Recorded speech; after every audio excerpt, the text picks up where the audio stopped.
everyone. Welcome to this week's edition of our 2022 special LinkedIn Live series at Scholars. I'm Parker, one of the co-founders of Scholars. And on this LinkedIn Live series, what we do is we focus on talking about all things early career candidate engagement and candidate experience.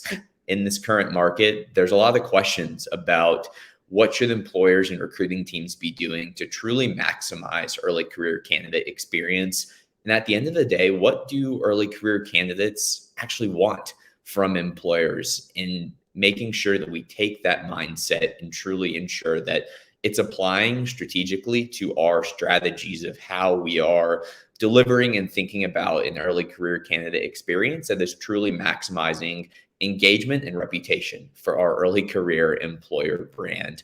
On this week's episode, what we're going to be covering is how often should employers be communicating with early career candidates? This is a question that we're hearing a lot from current partners as well as general people in the space about when a candidate is in our funnel, wherever they might be. Maybe it's as early as just awareness. It might be that they've converted to a full-time employee and they're 3 months into their first new grad role with our company. What should our communication strategies look like that is going to ensure that we are maximizing the engagement as well as the information to that candidate and keeping our brand top of mind with those candidates? And so today, that's what we're going to be covering. Obviously, if you have comments, please drop them in the comments section and I'll do my best to respond to them as well. And with that, let's dive in. So how often should employers be communicating with early career candidates? I think from a very high level, the main goal as an employer should be respectful while staying top of mind with that candidate. And truly, that's the tough balance to find when we're thinking about how are we crafting a communication strategy with early career candidates that isn't bombarding them if they still are in school, but is also making sure that our brand is staying top of mind with relevant information that we're providing these candidates at the end of the day. I think that balance is going to differ based on the age of the candidate. A freshman versus a senior, we should be talking to them extremely differently, where they also might be varying based on the specific role that they're hired into. And I think most importantly, and this is the point that I want to drive home today, the stage of their candidate journey. So what do I mean by a candidate journey? We like to think of a candidate's journey as the first time that they interact with your employer brand until the last day that they start working at your company. Think about it from the standpoint of, we host a career fair and we see freshmen. That is their first point of interaction with their candidate journey with our specific brand.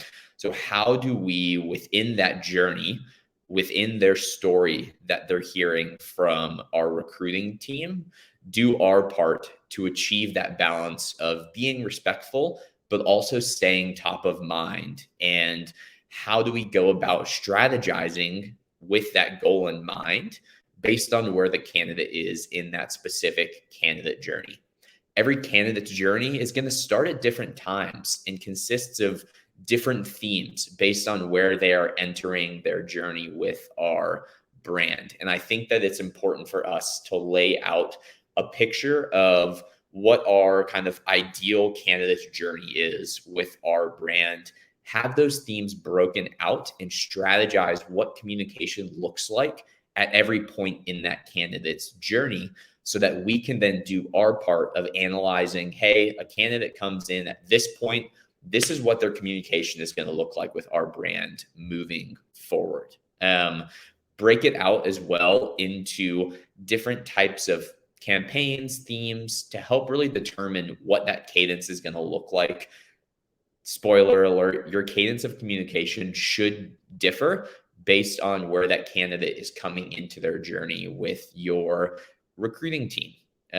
So now let's dive in. I want to dissect a few different parts of a candidate's journey, and it will ultimately relate to how often teams should be communicating with those candidates based on where they are in that candidate journey. First, let's talk about general kind of talent community. So candidates who are coming in, interacting with our brand, maybe they're early on, they're a freshman, they're a sophomore, and they are interested in our company. They don't know a whole lot about us, but they give us their email and they join our talent community to learn about opportunities to work at our company as an intern or as a full-time employee. I think that candidates that are in our talent community, we should be talking to them on a monthly basis. I think the biggest flaw that we see and hear from candidates is they're getting spammed with just general job openings if they join a talent community, leaves a bad taste in their mouth, and doesn't show them a snapshot of what life as an early career candidate at your company could look like. I think within these monthly communications in your talent community, we should be incorporating information that is giving the candidate the ability to visualize what life could look like if they came and worked at our company. I think it's important for recruiting teams to ask themselves a question. How is our talent community a destination of information and not just a job board? I think that that is extremely important question to think through how we go about maximizing that monthly communication that I'm advocating for candidates that are in our talent community. Ultimately, we're wanting them to apply to a job, but how do we take a step back and say, how can we be helpful? And ultimately, that helpfulness will lead them to want to check out our job openings at the end of the day. The second piece of this candidate journey I want to address is obviously the interview process. Your interview process, you should be talking to them and sending them information on a weekly basis throughout that interview process.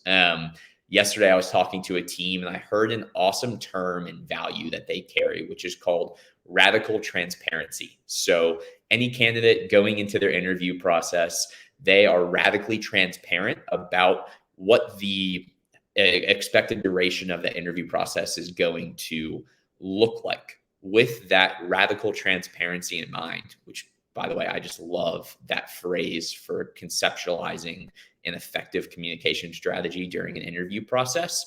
How are we showing a candidate basically a blueprint and a picture of what they're going to expect through our recruiter screen, through our group interview, through our case study, maybe it's a tech assessment, and aligning our communication strategy to help prepare them for every step in our interview process. What tips and advice are we sharing with them so that they can put their best foot forward within that next step of the interview process? Again, interview process, we should be communicating with candidates on a weekly basis.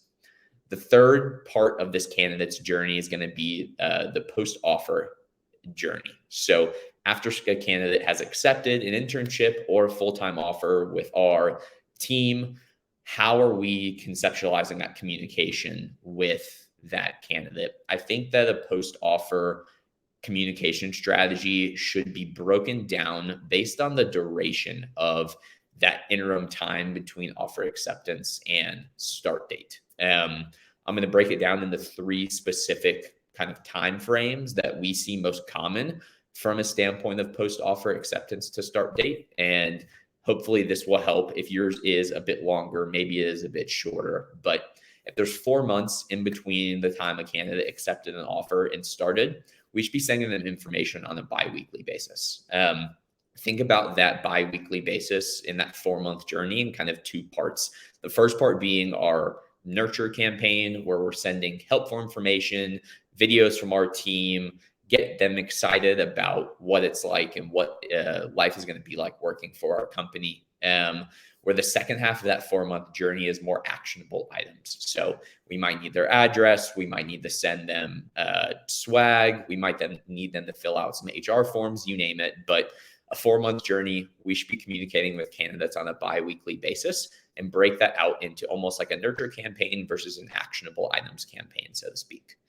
A 7-month journey, which is another one where interns or full-time new grads accepting an offer in the late fall, they start when they graduate in late May, June timeframe. For the first 4 months of that 7-month journey, we should be sending them information about every 3 weeks and incorporating, I think, and this is extremely important, surveys or feedback mechanisms to understand how that candidate ultimately wants to be communicated with, and use that as a way to segment out candidates that want way more communication versus don't want as much communication from our team. For those first 4 months of that 7-month journey, every 3 weeks. And then for the last 3 months of that journey, I would say biweekly information that is truly gearing them up to join our company full time. The last post-offer journey timeframe that I want to address is like a 12 to 24 month journey. So these are obviously a long time between the offer acceptance and start date. This might be more industry specific for a journey of this duration or this length, but I think every month within this 12 to 24 month journey, we should be sending candidates some form of communication, whether that's content, whether that's PDF tips and tricks, whether that's surveys, you name it, to really make sure that we're staying top of mind with that candidate and not bombarding them in achieving that balance of being respectful, but keeping our brand top of mind. The last kind of one I want to cover is for our intern programs. So when we have interns in a program, a 10-week program, you should be sending them communication weekly, if not twice a week. I think that is completely fine as long as it is relating to the work that intern is doing. Maybe they have a project or relating to some component of your programmatic delivery that your team has put together for those interns. I think that incorporating feedback mechanisms as well as ways to facilitate those peer-to-peer connections twice a week is totally fine. And you can even conceptualize it and break it out into like more actionable things that are going to help them be a successful intern versus things related to culture, community, connections, you name it. I think that's extremely important to think about. And when we have interns in that program, we're probably going to be talking to them more than twice a week. But I think setting the standard of we're going to send you twice a week communication that relates to X and Y will go a long way from the standpoint of showing them and making sure that they know that you're always there for them should they need your help. So obviously, circling back, I like for teams and would advocate for teams to think about your specific candidate journey. Break that candidate journey out into different parts of that candidate life cycle that you see them and hope for them to go through. Use those different parts of that candidate life cycle to determine what your communication strategy will be at every part of that life cycle. And it's going to differ, which is okay. And at the end of the day, let's always think about how are we achieving our goal of being respectful, but also keeping our brand top of mind to those candidates. Let's let candidates drive how they want to be communicated with. I think that's something that can be lost and can be something super easy in achieving that radical transparency of ensuring that what we're doing is helping the candidate get to where they want to go with the help from our recruiting team and ourselves as employers. I want to mention on March 2nd, we're hosting our next awesome webinar talking about scaling your mentorship program. We have a ton of awesome registrants already, and I would encourage everyone to come and register. I'm going to put the link below to the event. It's a free event where early career leaders, we're just going to have an open dialogue, Q&A, and conversation addressing questions that teams have about how to maximize the efficiency and effectiveness of their mentorship programs with their early career candidates. If you want to ensure you're doing your part in communicating with candidates, let's take a step back and understand where they are in their candidate journey. If you could think about those different phases of the candidate journey, it can help to conceptualize how often we should be communicating with candidates to achieve that balance and that goal of maximizing engagement, but also making sure we're being respectful of that candidate's time. If you've missed any of these LinkedIns before, we have put them up on our Scholars website. I'll make sure to drop the link in there, and they're super easy to go and watch. And at the end of the day, if you have questions, you want to come and join this LinkedIn Live and have an open conversation, DM me. I'm always looking for guests to come on the show as well. And make sure to check out our LinkedIn, our Slack group, where early career leaders have candid conversations about early career candidate experience. And we will see everyone next week on our next edition of our 2022 LinkedIn Live series. I'm Parker, co-founder of Scholars. Thanks, everyone.